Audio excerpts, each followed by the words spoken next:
Poštovani ljubitelji malog nogometa, stiže spektakl.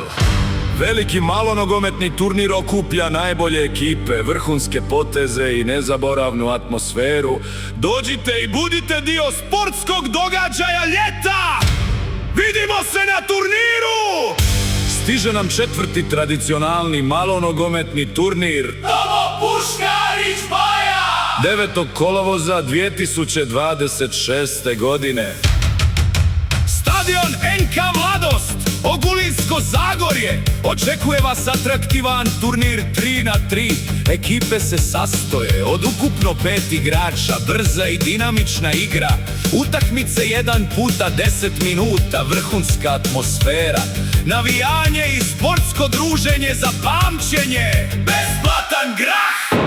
Dođite navijati za svoje ekipe, uživajte u dinamičnom nogometu i budite dio tradicije koja raste iz godine u godinu, u čast svih poginulih branitelja našega kraja. Četvrti tradicionalni malonogometni turnir Tomo Puškarić Baja! Vidimo se 9. kolovoza u Zagorju! Prijave uskoro kreću.